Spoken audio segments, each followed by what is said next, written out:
yourself or you're only getting care for food for just him and not the other kids, his siblings. Them are his siblings though. He's not finna eat in front of all his other siblings and they're not eating at McDonald's. No, why do I gotta put?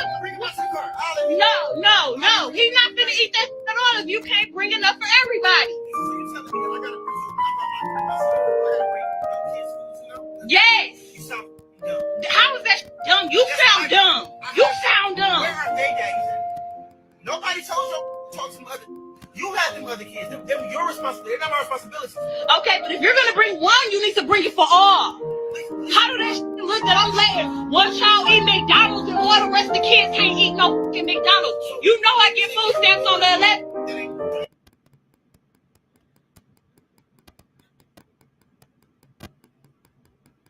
You did. Okay, but you still had a baby with me who have kids with other people. I still have other kids. Because I'm exposing everybody think you such a motherfucking good daddy. No, you're not. No, you're not. You're foolish in this. You only come here with one piece of food for one child. The child that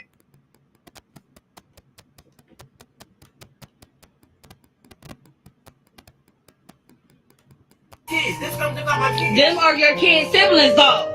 Those are your fucking kids' siblings. Yeah. So don't.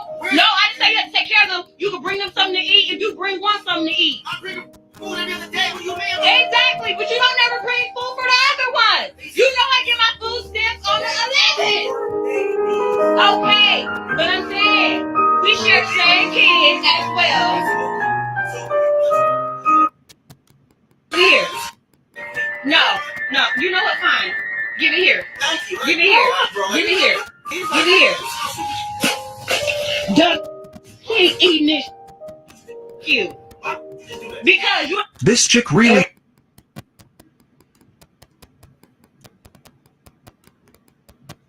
So, thoughts. What are our thoughts?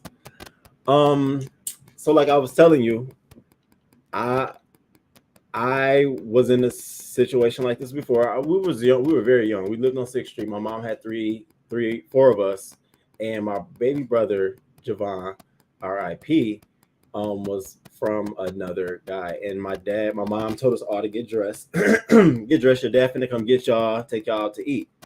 And of course, we young. We living in the hood. We thinking this, we know it's gonna be McDonald's or some shit. So we all getting our shit together because we about to go with our dad. And he pulls up and we all come out on the front porch. And it's all four of us. Now, mind you, he has three. And we all three get in the car and he tells my brother Javon no. And so my brother, as he go back in the house, my mom comes out the house looking all crazy.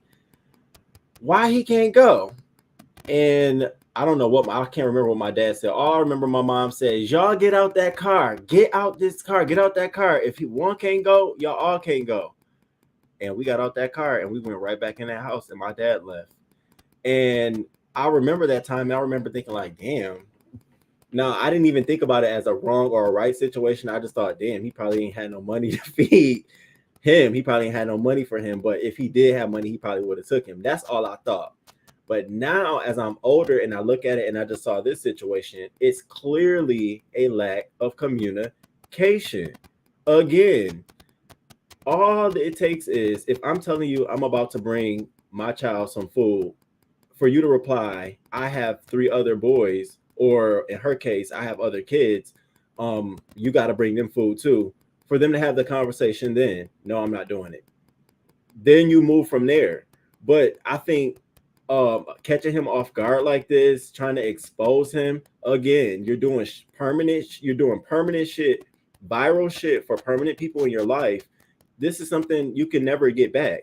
Now, why you didn't call them other dads? They know it's fucking lunchtime. They couldn't come up and bring some food for them during lunchtime. Why is it his fault? And I hate to be like this, but even with my dad in that situation, if my dad only could take care of or provide for, or he only wanted to out of haste, that should have been communicated prior to. Maybe my mother, she didn't know. She just assumed he was coming, but that could have been a conversation like, hey, I'm only coming to provide for X, Y, and Z. Because in all reality, and I'm being all fair, The other kids are not that man's responsibility, whether they eat or not. It will be a nice gesture. It will be a great gesture, but he can't go to jail if those other kids don't eat. You can't go get no kind of child support on him because them kids can't eat. You can't do nothing. Those other kids are your responsibility, especially if y'all not dating. So I think that was fucked up for her to put him out there like that. I really do think it was fucked up. Now, you know, it morally, yeah, he could have. I mean, what would have cost him to get a couple of extra burgers, some extra fries, and a fucking drink? You know what I mean? It couldn't have cost him nothing. I think it probably was something done out of spite. It's probably what a lot of couples do. I'm not doing that. And if that's how he felt in the future, just give her the money for it. Give her the cash. Document it. Do it in a way you can get shit. Give her a money order so you have a receipt. If you need to just have proof of I'm taking care of my child or whatever the case may be. But I definitely think she was in the wrong for this. I think it was totally inappropriate. Of course he could have fed those kids, but that's not his responsibility. And I put myself in his shoes. I could see me pulling up. First of all, Lil Roman ain't gonna be that ain't gonna be the situation we're gonna be in. But if we were in that situation, I could see me pulling up, telling her to have him come outside to the car, and when he's in the car, he can eat the food with me and then go back in with her and her kids if I just didn't want to feed her other kids. Like, I would find a way that wouldn't make them feel nasty, or I wouldn't be, you know, I wouldn't impose on them. I would find a compromise, but it's clear that they have issues that's spilling out into the children. And it's not just with him, it's clearly with the other baby dads, because it's lunchtime. Why they ain't feeding them during lunchtime? So but I'm that's my thoughts on it. Everybody got that child. I don't get food stamps until this. You know, I don't get food stamps to the 7th. I don't understand why she feels he's supposed to take care of the others. Sounds like she needs to cook and not rely on McDonald's. I'd have certainly asked for the cash. Like, so can I just give me the cash? To buy all the kids food is an adult thing to do, but he's not obligated, and this is too ghetto. Thank you. He said, fuck all your other kids. I guarantee those other children fathers aren't present in the other kid's life or not as reliable as he is. He straight up asked, where are their daddies? And because she got mute. Called others. Exactly. We right here. We see it. I was done at food stamps on the 7th. Are the kids hungry? Do they not have food at all? Like, you, no, hold up. That's Sticks girl. Thank you for bringing it up. Now, while you out here trying to prove a point, and press upon this man about feeding not only his child and the rest of them, don't get yourself caught up in a child services case out here showing the world that you ain't got enough food to feed your kids while you out here trying to expose one. You know what they say, you dig a hole for yourself and you're digging one for you. You dig a hole for someone else, you dig one for yourself too. And clearly, if someone don't like you, they can take that footage and say, look, this woman is out here, you know. So if I was her, I would be careful about those permanent things you're doing virally. Like, be very careful. And the fact that she doesn't get stamps on the 11th and not able to feed her kids is on her. And it's the 29th, y'all. It's the 29th, by the way. Damn. And she needs to talk with her children about it. She set up the situation by having more children from more than one man. Wait, so it's the 11th or 7th, sis. Either way, it's after the 4th. Everyone doesn't need a damn cell phone, period. That would have been a real easy fix. I would have cut that hamburger into 1/4. And she had the audacity to toss the whole fucking beverage and shit. She better go Uber, DoorDash, etc. I can't respect this, period. That man isn't responsible for taking care of her other kids. She just told him that this was a bad daddy because he brought food for his son and not the son's. Ain't nothing wrong with that, okay? That little sad music. She's worried about the other feelings left out, but it's not the one's father's problem, period. Next time he needs to just pick the baby up and feed him. My mom says you can't feed one and not the other. She is stupid. So she probably ate the damn food herself. She just lied. She said her stamps come on the 7th. Now they come on the 11th. Hey, Castro. The pins. The men I know are type of man who would have fed all the kids. Well, certainly I would have. But that's another thing. Because then my first question is, yeah. He needs to step up and get full custody of that child and pay someone in his family to babysit. She don't know how to manage her food stamps or her poochie. Her poochie, no matter what happens, he's in a lose-lose situation. Guarantee he's the only present father in those children's lives. Absolutely, I agree. Right, like, because you're a man, you have money for other people's children. Exactly, that's not fair. The man might be scraping to take care of his own. You never know. He might have had to come up on a lick just to do that. She right. I'm glad we never had that problem. Both dads and all moms were always on deck. He should get custody, but some men don't take initiative and handle business, and the baby dads will see it. I refuse to let you see my struggle. Yep. I know of a man who was in a situation like this growing up. He would bring food for all when he could, or presents during Christmas, but when he couldn't afford to, he just didn't. And that's respect. That's paying it forward when you can. I always treated all of them the same. I never bought for one and not the other kids. Don't understand. Not condoning deadbeat dads, but she's the type of baby mom that makes men not want to be in their child's life. She's just so, that was a wrong stunt to pull. Fast food has gotten expensive at this time. Roman Havas said he was bringing his son food every day in the video. So I imagine he was feeding his child each day and didn't have the funds for all. Stop having kids with those who are self-married with. This isn't the first situation they've had, which is why she's waiting with the camera. The dad probably has beef with the other kids' fathers also too. Hey, Mrs. G. I just think it's not fair to all children. I'm sure his child is now sad, which is what she claims is trying to keep the other kids from feeling like he should pick him up from now on. Exactly. That was my thing. Yes. Bring him out. Bring him outside. And she'll probably cause an issue with that. She told him he couldn't come down to eat because he didn't bring food for the other kids. That's crazy. The kids suffer. Hey, Mrs. G. The kids suffer though. Now they feel the difference. I have heard females say they wish a man would buy Little Caesars for their kids, which I found to be ungrateful. Like saying it like, I wish you would buy my kids some Little Caesars, like in a negative way. Just ungrateful. He should have bought a Little Caesars pizza then. Hey, Lincoln. Good morning. Good morning. Good morning. She said 2 dates. 2 separate dates. I hate seeing these stereotypical black women. If she gets food stamps, she should have food stored. If I got stamps, my freezer would be full. Baby, I'm telling you, my cousin's house would be full, yo. He was in a lose-lose situation, guaranteed. How many kids do she have? They are giving payments twice a month in most places, so how is she running out? If a man can't afford 3 to 4 Happy Meals, then he has big fish to fry. Well, yes, she sold them stamps for hair. Okay, you know what?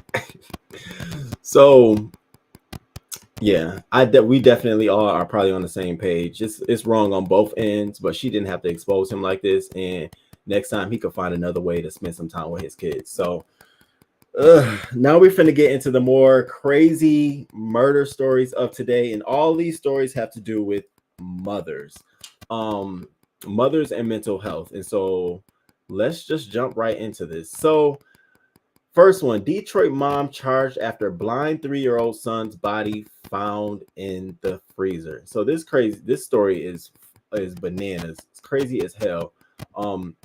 The police came into the house actually to do a welfare check because she has other kids. Let me just give you background before I share the clip. She has several other kids in the house. And so the police were called to come to the house to do a welfare check by the school because they hadn't seen the child in a long time.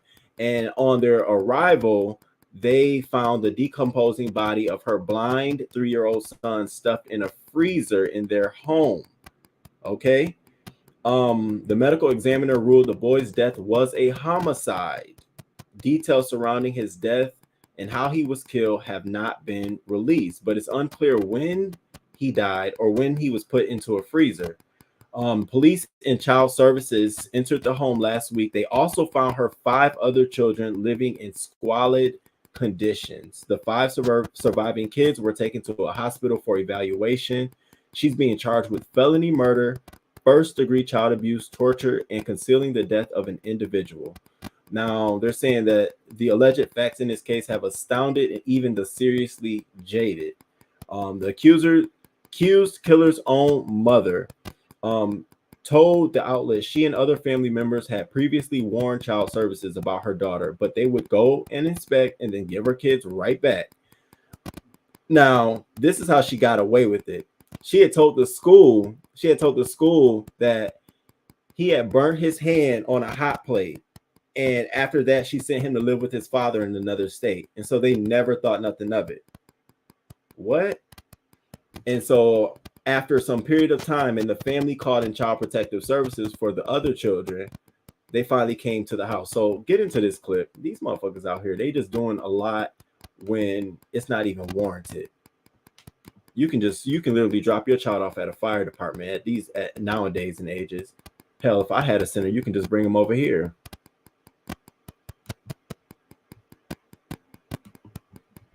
We're here at 5. A mother is in police custody tonight after the body of a child was found in a basement freezer on Detroit's west side. This is just awful. Police made the discovery when they went to a home on Monte Vista near I-96 in Myers. Victor Williams is live at that house tonight. Victor, any word on what got police to make that welfare check in the first place?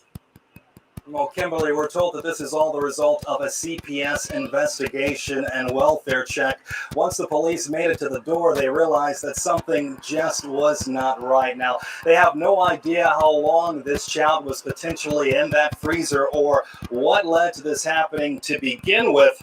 But as you guys can see from this glowing memorial behind me, this is something that the community is definitely broken up for. And we know that it's heartbreaking news for one woman in particular who is actually trying to take care of this little boy. It's a hurting thing because I've asked her, if he was too much to give him to me. Lynette Hardy could never have children of her own, so she was downright devastated learning the 3-year-old boy next door was found dead in a basement freezer. We have been praying that the little boy will be found. But I had no idea he would be found dead. He was blind. Lynette says the child had been missing since January. 5 other kids were in the house when the heartbreaking discovery was made following a welfare check and CPS investigation. Lynette had seen them all except the little boy that was discovered. I did help clothe them and feed them. They were very loving children. Prior to her being told he was missing, she was led to believe he was sent to go live with family. She had said that her aunt and uncle in Alabama had him. The mother has been taken into custody. Lynette, however, never saw anything out of the ordinary. And as a matter of fact, the mother was loving. Detroit Police Chief James White says the department is looking at all possibilities. The sad thing is what happens to the other children now that were inside the home. And we're looking to see what other incidents she's had with CPS as well as the police department. That'll be part of our overall investigation. I had tears, but then again, I was kind of consoled by him not being able to endure any more hardship. And this is just such a sad situation. We know that CPS has come in to remove the kids from the home, the youngest kid in which is only about 2 months old. Sadly, we know that this is not the first time something like this has happened. Back in 2015, there was actually a 13-year-old and a 9-year-old found in a freezer over on the east side. Very, very sad. Very sad story. And the saddest part about it is you had people who wanted to take your child and take care of your child for you, given the fact that your child was blind. And I can only imagine how difficult it was for this mother to raise a blind child. But given the fact that you had somebody who had been taking care of your child, clothing them, feeding them right next door to you, who said, I'll take care of them. And that was beyond what approach. You couldn't do that. So it leads me to believe that something really did happen to this child. She said burned his hand on a hot plate, but I really think that something happened. I can't wait for more details for this story to come out, but that she did something really, really bad. They charged her with torturing. So obviously the autopsy of the body or something in the medical examiner's report is leading them to believe that this child had wounds, had bruises, either blunt force trauma or something. I can't wait for more details to come to light about what happened here in this situation. And they said something else. They said, taking the other kids out of the house, but also finding out what other things were going on in that household related to that mother. And I think that's where you'll get to have a real big picture of what was going on, what was her mental capacity, what was her mental state. The signs were all over this shit, especially given that the family had called Child Protective Services on numerous occasions for a welfare check to be done. Go check out those kids. And the reasons unknown. Could have been anything that the family member seen. But I feel like when family call on another family member, you should really take those things into light, because that's not an easy charge or an easy complaint or something to lodge towards someone in your family. So I think that should have been taken much more serious. Then they said that they would come and then give the kids right back. Well, what were you taking them for in the first place? And how many times had you taken them? And then give them right back. Now, I know it's all about the number one priority for CPS in a lot of states is keeping the kids in the household with the family.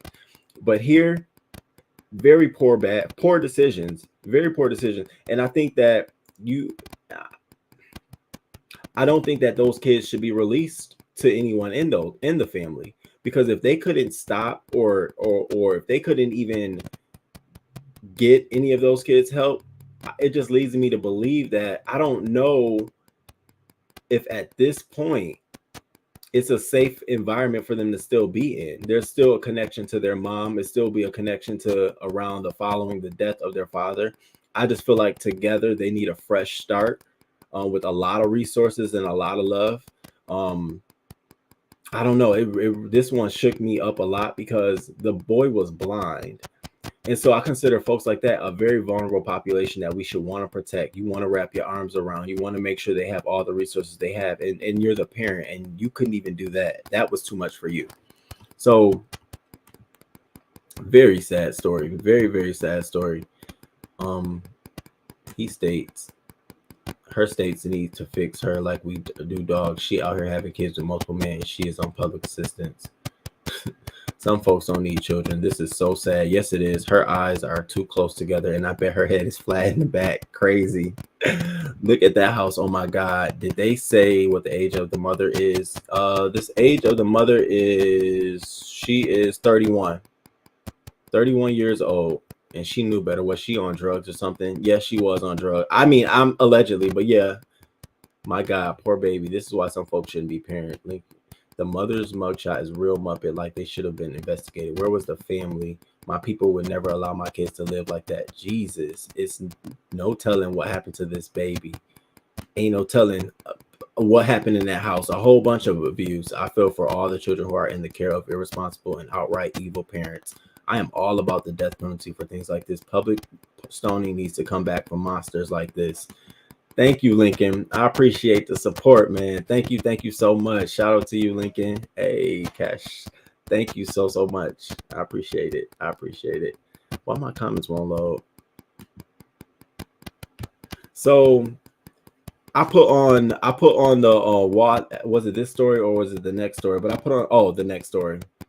Yeah, 31 years old. So you know better. You know better. You know absolute better.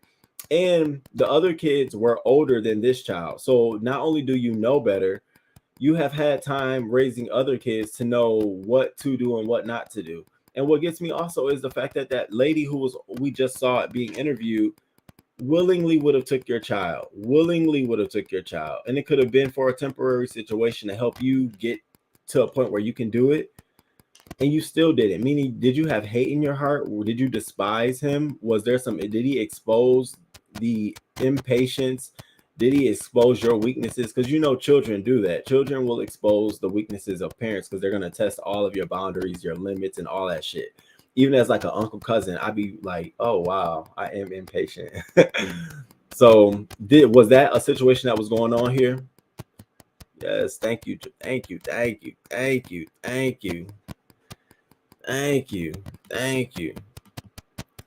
So yeah, sad story. Let's get into this next story. So babysitter murders the baby. Now, y'all, this story right here is crazy as hell. So not to mention this is just the babysitter.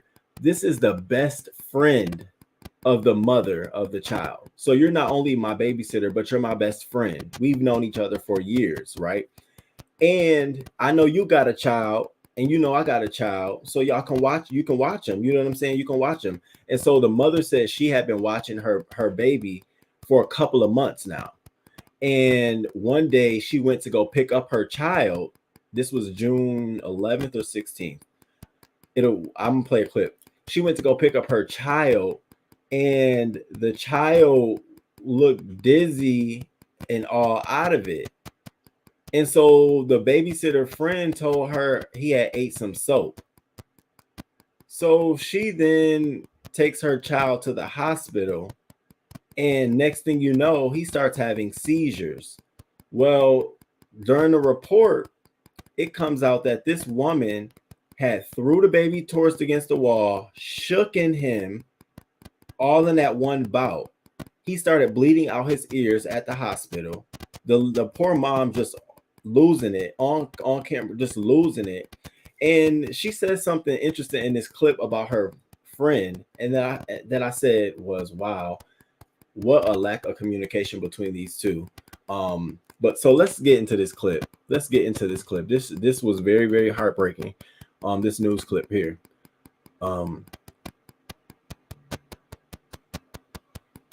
And it was a 1-year-old. Crazy wench.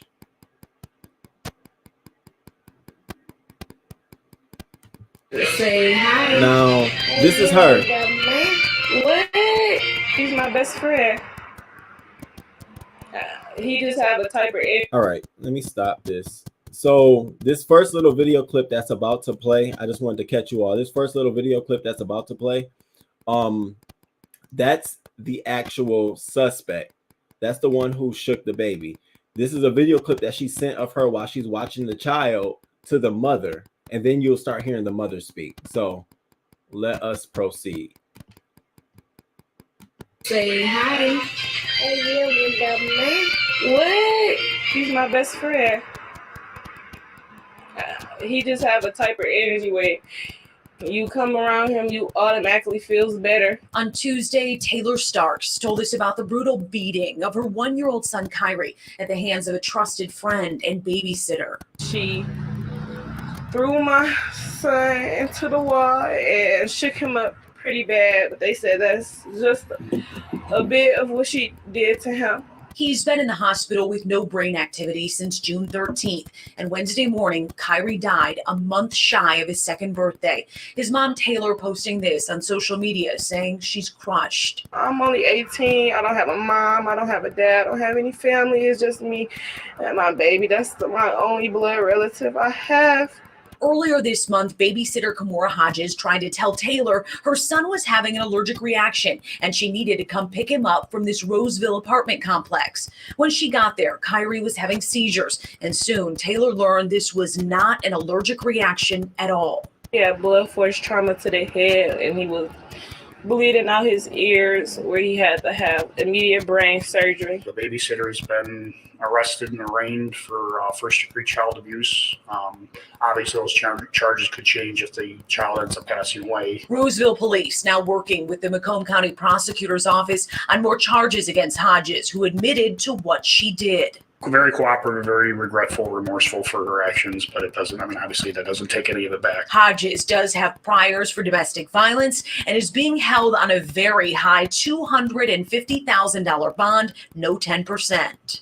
I'm so hurt that she did this to me. I would have never done this to her and her baby. I would have never hurt her. We spoke with Macomb County Prosecutor Pete Lucido. He says they're waiting on an official autopsy for little Kyrie before deciding on those additional charges. Meantime, there is a GoFundMe page set up. You can find it at fox2detroit.com. Jessica Dupnack, Fox 2 News. Whew. That is so sad. First of all, rest in peace to her baby. My condolences and my prayers go out to her and her family. And before I begin, I just want to make a mention. She has a GoFundMe. It's already raised this amount. I dropped a little $20 on behalf of the channel. But if you'd like to make a contribution to her GoFundMe, I'm dropping a link in the chat. Her goal was $17,000. $77,000 was raised. This is just a horrible case of a young girl being taken advantage of. I truly believe that old ass babysitter, her old rusty ass slum of a look. Look, you can always tell a bitch is rusty of how far the first cornrows set in the bitch head. Look at that first main one. What she was trying to make a rap out of it. You uncouth ass bitch.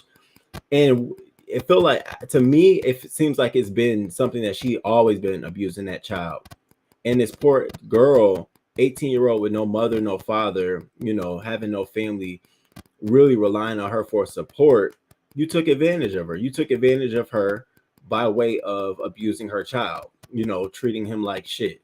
She probably was paying you for that time, and you just probably was a worthless ass piece of shit. I hope your children are gone and far away. I said, does this bitch need to go by poison slowly, or does this bitch need to be go by a firing squad quickly? And I want this bitch to go firing squad. I want her out. She don't need to have no more fucking breath in her lungs. How dare you?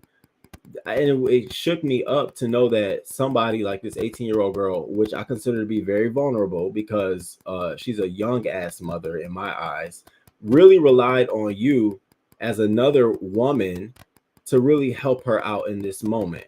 Poor girl thought you was her fucking best friend. She led with, I thought you was, you know, my best friend. Are you kidding me? Who would want best friend or enemies when their best friends in their face will take their baby from them? She can never get this child back ever. Now I hope that all of this awareness and somehow it gets her closer to her real family, her biological family, or her custody family, or her adoptive parents. Because at a moment like this, you really need some family around you. Because if you don't, this can easily be her downward spiral. At an 18, this big traumatic thing just happened. You have no family or support. You're completely impressionable. All it takes is the wrong character or player to come around you to offer you some sort of remedy. And this could be your downward spiral. So my biggest hope is that I hope she gets closer to family, friends, somebody that's going to be loving to touch her, because this is she's definitely going to face depression. That's 9 months of a baby inside of your womb, 12 months of the baby being alive, of you familiar, being around them, waking up. You know, that's all you, that's crazy. That shit shook me this morning. I read it and I said, damn. I was like, how can we get her child back? What can we do? There's nothing you can get. There's nothing you can do to get this child back. And, you know, it may have been a sign that she had been abusing this child the whole way and the mother never knew. And this was the way. You got to get this child away from her. Like, you can't have kids around this woman. I'm shocked she couldn't tell this a lot earlier. I'm very shocked she couldn't tell this a lot earlier. Some folks don't know how to handle giving birth to children with disabilities. Do they take it out on the child? I need to know what were the CPS calls about, because were multiple visits to this nasty house and not social workers stepped up, those social workers need to be exposed. It was multiple. It says that they had multiple visits to the house and they would keep giving the kids back, take them and give them back. My thing, when you remove kids from a house, the goal is not to have to remove them again, replace them somewhere and then remove them from that place again. But you're doing it at the same house multiple times. Yeah, you're right. Oh my, yes, I am so pissed about this story. Me too. So she's not just a babysitter. That's the child's auntie. Best friends are family to an extent. Wow, this is a fucking disgrace. Shaking. He was in the hospital for a while. I was really praying for this baby. It's crazy, Sticks. Oh my God, I am so over these bitches abusing children. Looks just like her. Oh my, yes, the things I would do to that bitch. Risa couldn't have been my cousin. I wish she'd had some family, because we'd have all rolled up on that bitch during that while they were still investigating or figuring this shit out. The cops would have got to her with some missing limbs. All she would have had was a back and a butt, arms and legs everywhere over the city. This bitch would have been gone. I think people don't understand it's the pain. I can't imagine playing with my cousin's child and baby for a significant period of time, and all of a sudden a babysitter or shook them up. What do you mean? How does that happen? How does that happen? I can't take this. Heartbreaking. Throw that itch under the jail. I feel for her. No family and lost her baby. This interview was before he passed. Oh my God, I'm in tears. Death penalty. Just why? I need 10 minutes with that murder. 10 minutes or less. It's too much. I know she's hurt. That interview was before he passed away, and I know she's tore up now. Gotta be. While I'm at a loss for words. Life in jail, period. That's what she should get. She is going to need so much therapy. Thanks for posting GoFundMe. Of course. Why you got to come in here? Damn trolls. I can't stand you. I hope they throw her against the wall and shake her until she died. Oh, that would be a good one. Just shake that bitch head right up against a brick wall. Just shake that bitch. Just shake her. That will be a good release of just. Can you imagine just shaking a bitch? Just a good release of just some anger. And then slowly, and then get that bitch some poison, and then fire on that hoe.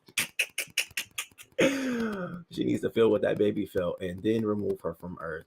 Said the truth is in the cornrow placement. That's knowledge from the ancestors. I'm telling you, honey, you got to set him way too far back, honey. Choosing violence for her as well. Okay, it's true. That's the story. It does a back end, but baby, limbs all over the fucking city. I am ready to be her family and send a kite. Okay, in the words, okay, a whole kite.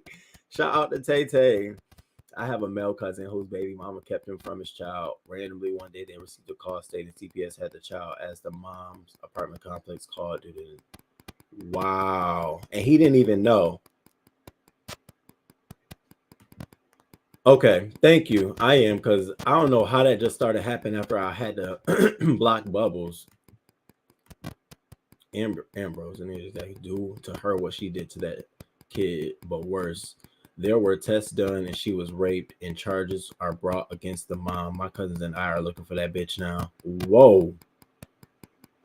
What is wrong with some of these mothers? I wonder how old that mother is, Risa, how old she is. I don't know. I'm not even a mom, and Kate, yeah, and I don't even have children. I just there's this understanding of protect them. They don't even know some of the shit that comes. They don't even fucking know. It's just you got to just be there like, wait, what she say to you? What he say to you? Don't you know what I'm saying? So it's like you can't even get that out your own mom. God damn. No wonder some of these kids get to a point where they want to be emancipated from the mother. So again, rest in peace to you, Kyrie. And much love and support goes out to this young mom. And I really hope somebody wrap their arms around you.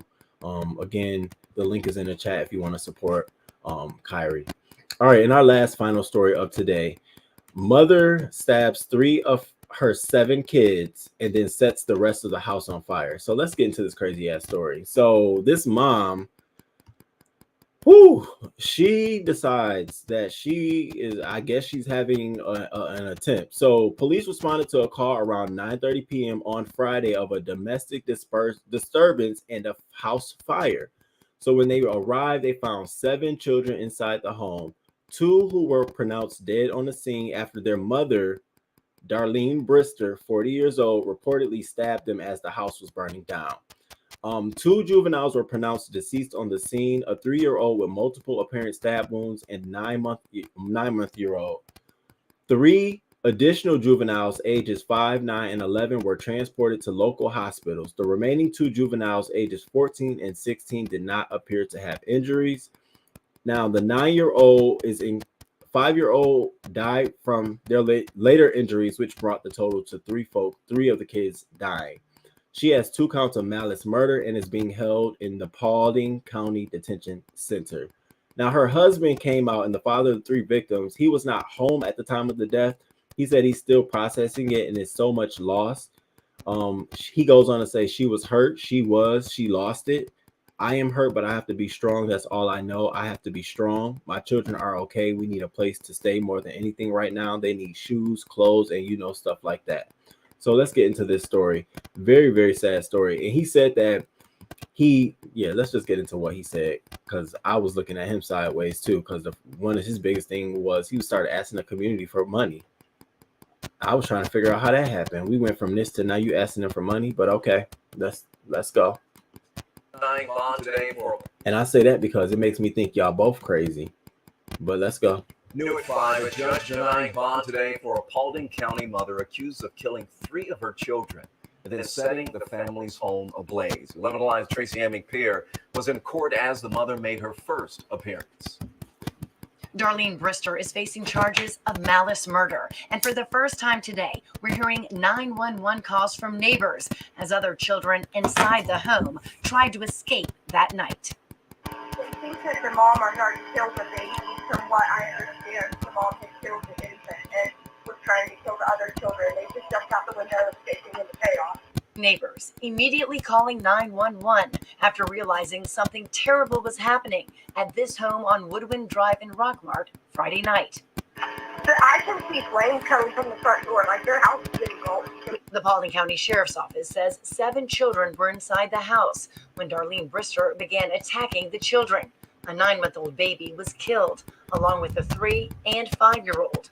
2 older children were also hurt, but survived. On Monday, Brister faced a judge for the first time. In addition to malice murder, the district attorney says she's also facing charges of arson and cruelty to children. Her husband, Ricky, told me over the weekend his wife was battling mental health issues.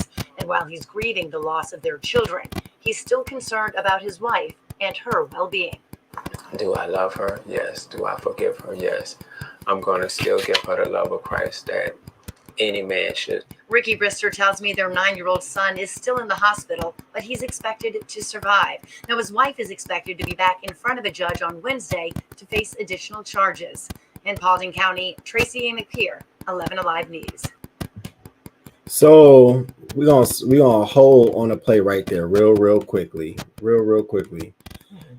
So of 3 children. This man killed, according makes to me think that he already knew that his wife was crazy and that she shouldn't be left with these kids. Now, I don't know what other disturbances they don't had in this household, but for him to be so understanding and okay, especially as that young child sat next to him during that interview crying with snot coming down her nose, your priorities are all fucked up. Your concern is shifted to the wrong place. She's a grown-ass woman, and if you were that concerned about her safety, her mental health, that shit should have came before the fucking storm. Don't give me that shit now. I don't want to hear none of that shit, nigga. You be lucky I don't lock your ass up and find a reason to throw your ass in here. Are you fucking kidding me? You mean to tell me just one day randomly your wife decided to attack the kids, set the house on fire? You got kids jumping out all kinds of fucking windows, and your first thing is her well-being and how she's okay, and fuck her. Are you kidding me? I'd have been at the jail the next day putting other fun charges on her. The bitch hit me. She stole from me. We missing money out of the accounts. That hoe would have been wrapped up in so much other fucking shit, but you concerned about her well-being. Well, she wasn't concerned about your offspring, nigga. You couldn't be my dad, and that was the first thing you said on the news. I'd have been looking at you like you fucking silly. And we're going to watch this other interview of him, and I'm just like, okay, so can we hold him to just for a mental evaluation? At least can we get a mental evaluation on him? Because my thing is, we're now putting the kids with him. Okay? And who's to say his nutty ass might not just one day go off the rails? And I'm concerned. I'm really concerned. I don't think people just one day just go fucking off shit. I think there's an accumulation of things that especially if you've been with someone for a period of time, you can start to tell like, wait, did this bitch just tell me to go to hell? What you say? I think there's a accumulation of things. And if you're that much so concerned about her, well-being, and I hope she's okay, where was that before this? Did y'all go to counseling? Did you check her in? Did she have medicine? Did you talk to the kids to see if there was any concerns there? I don't want to hear that. I hate hearing the shit afterwards. Oh, I don't want to hear all that shit. Whoop-de-doo. Whoop-de-fucking-do. I don't want to hear it. At this point, it's too late. My focus and my priority are on those remaining kids and what happened here. And are you a threat as well? Father or not? We know I've seen too many other stories. Fathers are also. We just happen to have the mother stories here today, but that's how I feel. Are you kidding me? No, ma'am. So let's get into this next one. Let me cue it up of him actually speaking. Paulding County deputies at the hands of their mother, says that he forgives his wife for their deaths. A judge denied the mother of 7 bond this morning. Fox 5's Angelique Proctor was in the courtroom for that hearing. Ricky Brister tells me that forgiveness actually starts the healing process. He says he's already forgiven his wife for what happened, and now he encourages the public to do the same. I'm asking other people out there not to have a lot of hate towards her. Do you feel like you can forgive her? She was already forgiven. It was raw compassion from a father who is experiencing the unimaginable. Deputies have accused his wife of 17 years, Darlene Brister, of stabbing many of the couple's 7 children during a domestic dispute Friday, then setting their house on Woodwind Drive on fire. Nobody has a right to take a life. She didn't have it, and it's not our right to take hers. You know, everybody needs help. Instead of condemnation, Ricky Brister has focused on forgiveness and compassion for his wife. He was not at home Friday night. This moment can be a teaching moment and a loving moment for everybody. I still love her. That's not going to change. I was called to love her. The Bible says to death do us part. Deputies say all 7 children were inside the home when the fire started. Authorities pronounced a 9-month-old and a 3-year-old dead at the scene. A 5-year-old died at the hospital.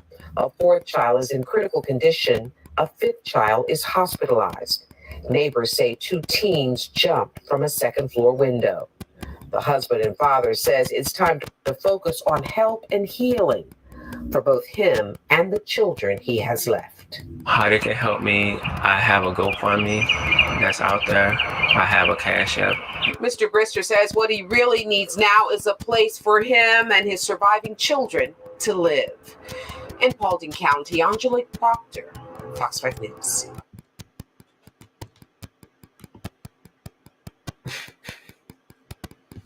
Now, everybody with a logical brain, a logical mind would say, do not leave them kids with that man. From the teeth and his hair, he does not need to be, those children really need to go to custody. They need to be, I hate to say it, but Child Protective Services definitely need to kick in. This is why people pay their tax dollars. They need, if you don't have a home already, you don't have a home, okay, you don't have food and clothes over, they need to already go somewhere where it's safe, and you need to go get a mental evaluation going on. The talk track you got going on here, it's not right for nobody to take someone's life. It wasn't right for her, so we shouldn't try to take hers. What are we doing? Are we Benjamin buttoning our asses, banning our asses out the fucking world? Are you kidding me? It's not your right to take, it's not her right to take a life, but it's not our right to treat her some kind of way because she took lives. I mean, it's one way for me to feel about it because they're not my kids. I have no connection to them except through this story. But you're the fucking father.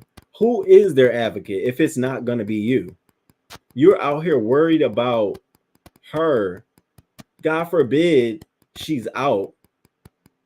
You think that it's okay for her to come back around those fucking kids? I really think you have a mental health problem yourself. And it's okay if you don't want to accept that, but I don't think the kids in their best interest need to come back to your home. First of all, you don't have a home. But secondly, if you did, you're not talking as if you're looking for to right what has happened to your child's life. You look like you're trying to right what's happened to your wife. Who gives a fuck about that batshit crazy ass woman? Who gives a fuck? You lucky you wasn't there. You probably would have been stabbed and on fire and wouldn't have been on the news to give the fucking story, but you weren't. So you're here and this is what you say? You know, and another reason those kids need to get out the house, they need stability. Okay, I don't know what was going on in that house prior to or what happened, but looking at that little girl crying next to you with that snot coming out her nose, they need some stability. They need a safe haven. It's not chaotic. They need that. They really do need that. And I'm not just saying that because of what happened here. I'm saying that in general terms. And so if you and your wife got some shit going on, some mental stuff going on, domestic situations between y'all two, you might want to take this time out to get them some stability temporarily, and then get yourself together, and then get them back into the household, reintegrate them into your life. But right now, this moment is a moment for reset, for not just you, but for those fucking kids. That's you. This is too much. This is too much. It's too much. I'm sorry. I'm not forgiving my partner for ending our. The fuck? Okay. Why are our children targets for this madness? Ain't no forgiveness. I feel as if those parents who leave their children in the care of their spouse who are mentally ill and harm is caused should be tried as. Risa, do you get my drift? I would find some motherfucking reason for him to be charged. Baby, cutting DNA somewhere. What we got to do now? What we got to do? Some ain't right in the milk about that husband. It ain't nothing. People do not understand mental illness, and a lot of people try to ignore it. These people know when their other parent is not capable because of the mental health. They should have gotten the mother help or removed her from around the children. Should have known, period, right? Period.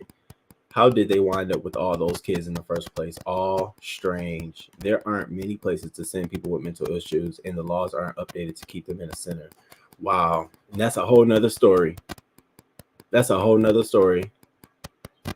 Wow. Thank you, Linda B. She was probably a stay-at-home mom with 7 children and postpartum depression. Instead of him taking her to get help, he was going to rely on God to fix it. There were signs. There were definitely signs beforehand. He's the kind of father that will make the kids try to still have a relationship with the mother because she's still your mother. The entire fuck out of here. Okay, God is needed, but so are meds and therapy. Child, we saw these 2 reporters earlier. What the hell is going on in that city? Ask yourself, who and when does Black Lives Matter? Are Black children not the future, thus a protected class? Beating a bitch ass starts healing too. Okay, right out in the motherfucking street. Heavy on medicine and therapy. Those who are super religious fail to get the proper help because they are praying it away, which is so slow. For some reason, I feel there is more to this. I think he is more guilty than she is. Something ain't right about the father, y'all. Nice looking house on the outside. Looks like a nice neighborhood. He's talking slow. You caught that, right? The camera instantly ended that. You caught that, right? This nigga said a cash app. Most people will be saying, sending you GoFundMe for medical bills, for all kind of other shit. This man is out here talking about a house. Fuck you and your house. You can go to emergency temporary housing. The fuck wrong with you? I agree. He seems similar to Andrea Yates' husband and how their religion greatly contributed to their situation. Please don't let him find another woman and have kids with her. So this man wasn't home either. What is with these guys not being home at night? Think about it. Think about it. I see you're the cousin I can't sit next to at the funeral. From the looks of where they live, he may not work a lot. He wasn't even comforting the child with snot running down her nose. You saw that, right, B1? I'm sitting there looking like, now look at the little girl next to him. She just looked, he's so worried about this damn wife. Just imagine now they are trying to make women have unwanted children. Bingo. All these people to feed. Bingo. I believe that he is the villain on that house. They put that child next to him for the interview, and he wasn't concerned at all. He was focused on his money and his sick wife. And that was what I really wanted to talk about in this story, because when I saw it, it was just, you know, everyone talks about the mother. She stabs his 3 children and the remaining husband. And I'm like, yeah, but he's not remaining. Something needs to happen here.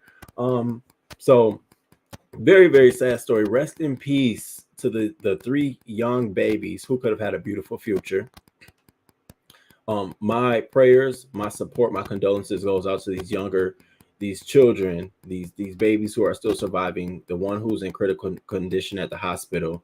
And I don't think that someone else in their family need to take these kids in. Again, I think that connection there needs to just be stabilized and then reintegrated. Sometimes a reset is best, even when family's involved. So I think a reset would be the best recourse here. I'm going to stay tuned to this story. I love to hear, follow and see what his next moves are with these kids. But it sucks that we have just besides men, there's women, mothers who deal with a lot of mental health, and we see them a lot of times in these stories. And a combination of these stories, the children are the ones who are affected the most. They're the ones who are either abused or the ones who are neglected. And so if you are in a family member and you do recognize signs and you do see things around your kids, as we see in these stories, people were calling and not calling. Well, here are examples of what happens, how it's played out. So just play your role. And sometimes it's even best as getting a recording. Now, not a recording to go digital footprint with, but a recording to substantiate what you say when it's time for you to report on a negligence or abuse for a child, because it's hard to go up against a mother or a father. As we saw, they kept giving the kids back, taking them, giving the kids back, taking them. But when you have hard evidence, that might be the savior for a child. So always consider that. And I'll always myself be a good steward of, you know, guiding kids to the light, guiding children to the light, even when they're in their worst circumstances with their own family, just trying to find that remedy. But I wanted to definitely highlight some of these stories today. So let me give just a little rundown before I dip out. We dip out. And again, thank you all for being here. Oh, and thank you for the Cash App too. Thank you so much. I read your note. Thank you. Thank you. Thank you. She said, do not say though. Let me see where I was at.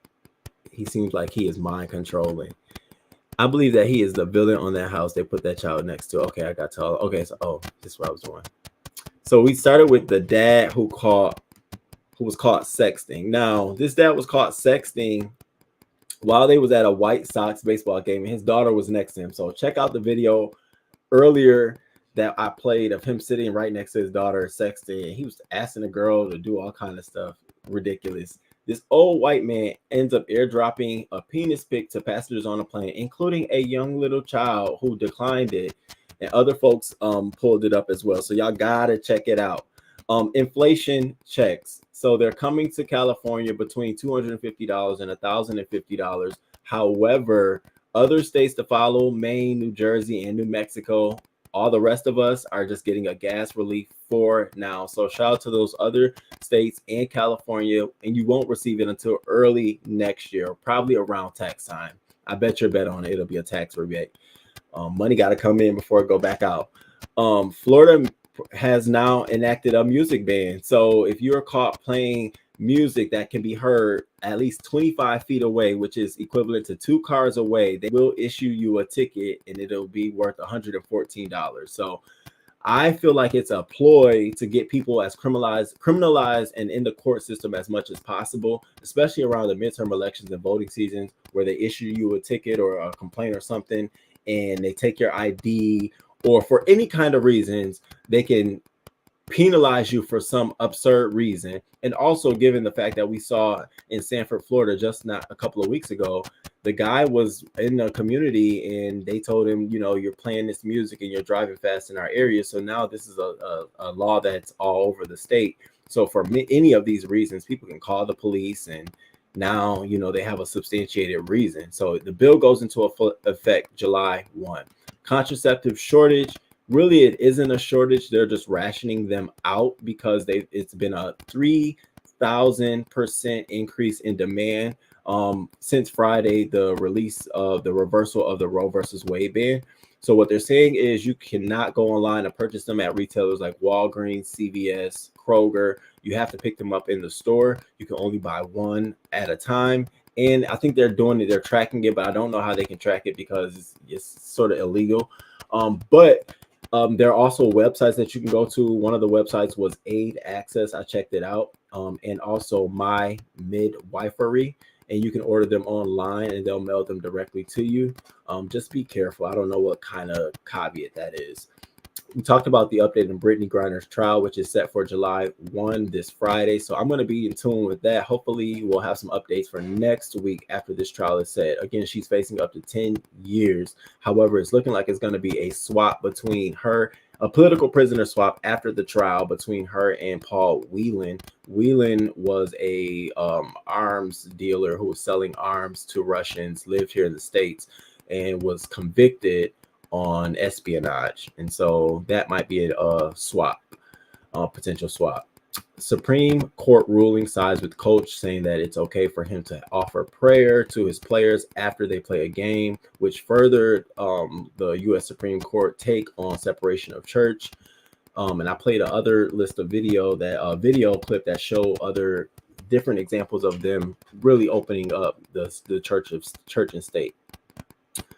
We talked about the Delta airline passenger who groped a little girl on the plane, disgusting man, and blamed it on Ambien. So y'all got to check out that subway shooting in Atlanta. A man goes into Atlanta and shoots the employees because there was too much mayo on his sandwich. Not only does he shoot them, he kills one of the girls. Now, these were two sisters. They had just started working there 3 weeks ago.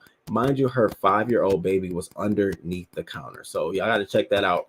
Earlier clip we talked about. Now, I shared this on my community wall. We talked about the basketball player who was caught cheating.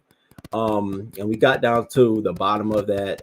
So you got to check that out. It's a funny story. We also talked about the woman who blasted her baby dad because he only bought food for one of the kids and not her other 3 children. And we discussed whether, who was right and who was wrong. And we came to a very amicable stance on that. So you got to check that out. We talked about the Detroit mother who killed her 3-year-old son.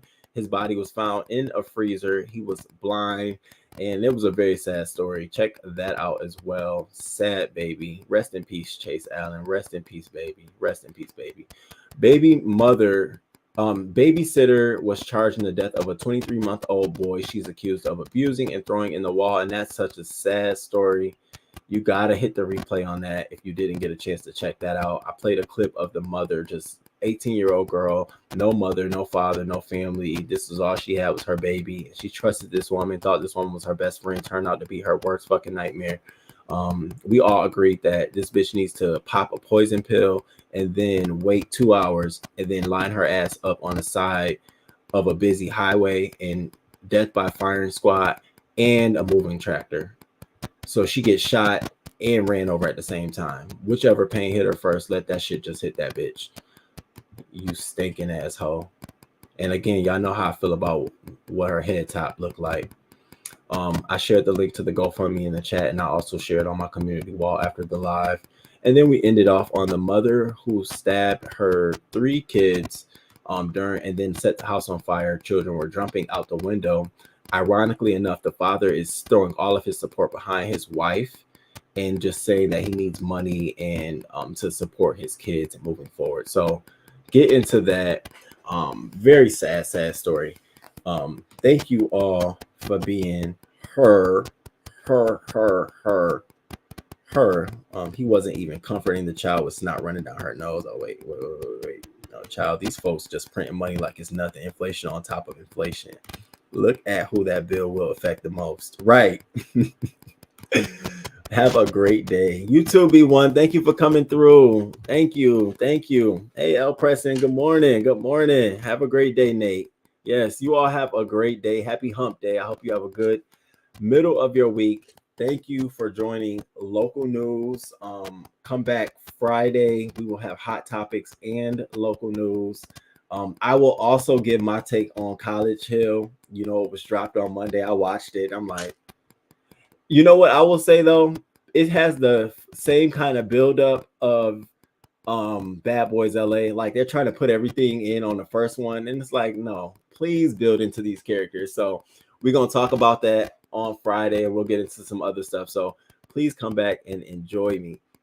Did you talk about the guy they found hung on Pennsylvania on Juneteenth weekend, or 21 kids died in the tavern? What? Who did they find? Oh, wait, I gotta write this down. I didn't know nobody was found hung in Pennsylvania. No, I didn't hear about that.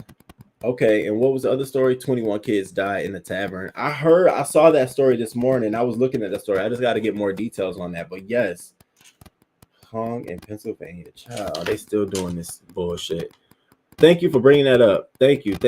And remember, just to say no to men sleeping away from home. Period. I'm just saying. Yes, indeed. All right, y'all. And until next time, thank you, Teacher Shawan. I appreciate you. Thank you. Poochie, you watched the Upshaws on Netflix. Season 2 is out. Ooh, is that something I got to get into? I'm about to check it out. All right, you all. Have a great hump day. Thank you all for being here. I will check you out on Friday, 6:30 a.m. Be here. Deuces. You ain't nobody. Good morning, good morning, good morning, good morning. Thank you for being here this morning. Thank you for being here this morning.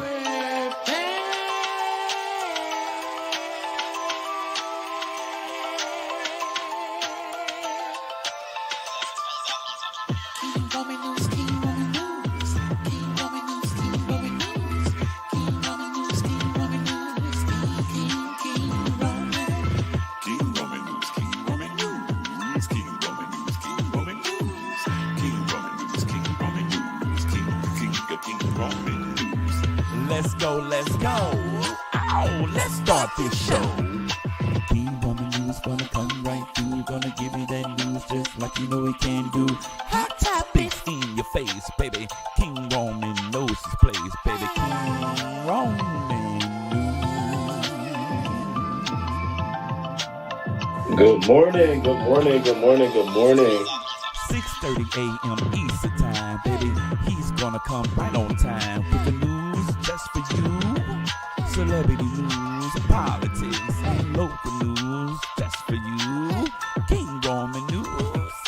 Monday, Wednesday, Friday. Monday, Wednesday,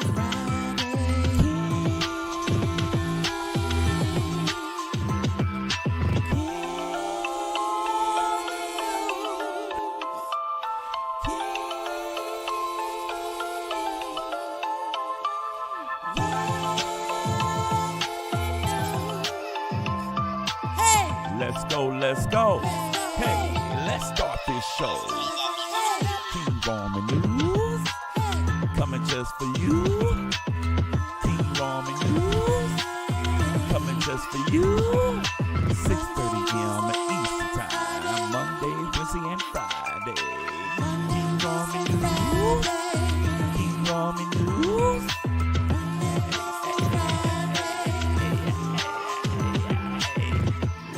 Let's go. Let's start this show.